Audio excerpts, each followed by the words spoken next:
part of the leadership and media company, so we can see the podcast platform always on leadership. So it just needed to be out there for so so we would like you to. Okay. And I'm starting with this package. Okay. Now probably you guys can do it. Okay. All right.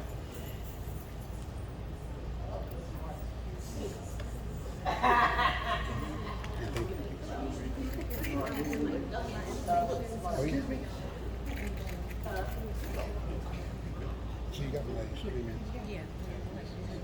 All right, everybody. It's your guy, Recovered B. Rice from the Leadership of the Media Company, and I am here with none other than Dr. Bernice King, the CEO of the King Center, and Dr. Kimberly P. Johnson, and they have collaborated to do an amazing book called It Starts With Me. So, Dr. Johnson, we'll start with you. I've seen from your background, this was your 24th book, Harvard, Clemson, all these great things. What are you trying to embody in a moral who's the main character in this book? Just the idea of, I had the wonderful opportunity to start working with the King Center a lot of years ago. And I went with ideas that I thought I understood what nonviolence looked like. I thought I understood what love should be like. But when I got into really understanding the mission from the King Center, Dr. Martin Luther King Jr., Mrs. Coretta Scott King, how their vision really set the foundation for what we need to do in order to move towards that lifestyle. Because it's a change, it's a mindset change, it's the way you interact. All of those things have to change if you really want to embrace a nonviolent lifestyle and to be loved. And so I thought I went with these ideas, you know, I'm taking Harvard with me, I'm taking Clemson, I'm taking Northeastern, I figured it out, right? And so it really helped me dismantle my own thinking so I could reshape my thinking so I could become a part of something that was bigger than me. And so this whole concept of be loved and what it means is bigger than us, but it's not too big for us, and that's powerful. So we've got to really understand it, learn it, and embrace it, and make it a part of our lifestyle and the way that we live and how we interact and engage with those around us in whatever capacity that needs to look like to show that we're committed to the cause. Because it's work. It's a lot of work. It's not just you learn it, you get it, and you're there. It's an everyday journey. So it helped me understand from now and even moving forward how I need to learn to reshape my thinking every day. Because you're going to interact with people that don't love.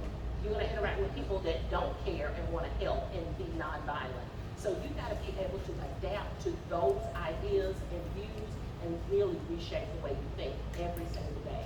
So I'm still learning, to answer your question.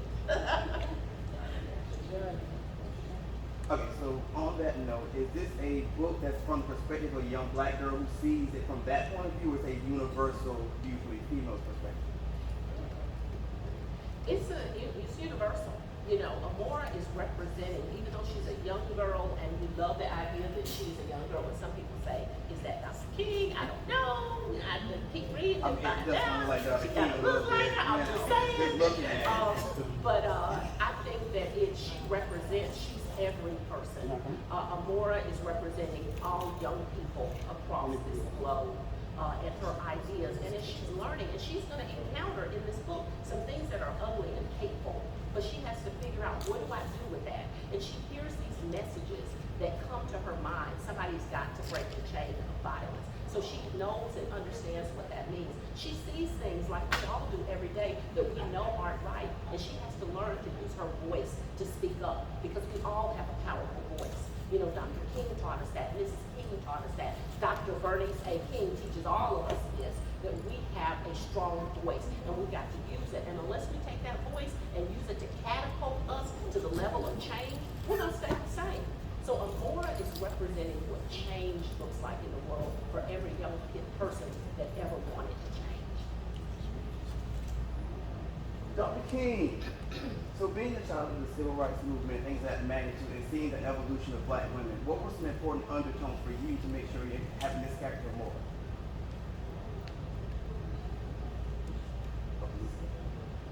How is she representing little black and brown girls everywhere? What parts of you are part of that? I can tell you, you already know. Boys. Well, yeah, but we know that like the fight looks different for the girls now than it did like in your generation. So what was some important undertones you want to make sure? I think we're still fighting the same fight, to be honest.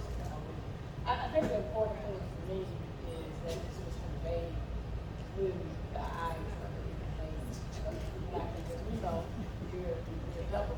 like the word minority, but I'll use it for the sake of the conversation. A double minorities. So in all categories, we're at the very bottom. And so constantly thinking about how do we position women in places of significant influence is important. So bringing to life this young lady in this story was important to me. And personally, out of my own experience, the book really reflects my kind of the way I processed life growing up in a King household, and things that were taught to me, even though I didn't grasp them fully as a child. Because as a child, you know, when your parents are saying these things, you kind of challenge them, you test them. Right. But if parents not only say those things, but they model those things, like my mother modeled love. She modeled, she would just tell me about forgiveness. She would say, I don't hold grudges. And I knew of the situations where people hurt her, offended her, and she still extended herself in love and grace to those individuals. So those seeds that were planted early in my life, although I went through some bumpy places, you know, the Bible says when you train up a child in the way they should go, when they're older, will not depart from it. And it came back. I did not depart ultimately from those teachings. They're now in my life on a daily basis. So, you know, that's what's important to me. A lot of times, you know, we have muted our voices, you know, as Black women. Even when we were in the civil rights struggle, we did a lot of the work. You know, we were the ones who did speak up and say we need to do a boycott. I mean, the idea for the boycott did not come from the men of the movement, although the leadership, in terms of positions, I want to be clear on that. The positions of leadership mostly were held by men, but leadership was mostly held by women because to me, leadership is influence. And those women were being very influential with their husbands, with their sons and daughters who became a part of that movement, so that they could elevate their voices during that time. And so this is another way for Maura to influence, use her influence as a character to get young children, you know, of all genders to speak up and to represent what it means to be loved in the world. All right. Okay, so last question. Dr. King, what did you want the takeaway to be? When you envision a mother reading this book to her young daughter at night, what did you want the takeaway to be for this young girl? Well, I want young people to adopt what they're reading and to incorporate it into their everyday life. When they walk in that schoolroom, when they're in the neighborhood playing with their friends, when they're hanging out with their friends, even if they're in the midst of adults and some things that are kind of off the Richter scale, that they can recall what this book instilled in them and say, you know, that's not a kind thing to say. We're to be loved. And so let's all be loved right now. And what love means is et cetera, you know, blah, blah, blah. So that's one thing that I hope, and that, you know, these young, I won't even say just children, because we've had adults to buy the book as well, ironically. But that all of us will make that commitment. So at the front of the book, there's a pledge. You know, a Be Loved pledge that's consistent with the Be Loved campaign that we started a year ago at the King Center. And we wanted to make sure that children were brought into it. The best way was to start with a book for them, to bring them in this campaign to understand the power of love, to transform society, to even, in Kenyan nonviolence, what we call nonviolence 365, you can win friendship and understanding by being loved. So these are the things that I'm hoping will come from this book. They will have a lifelong commitment to be loved and change the world.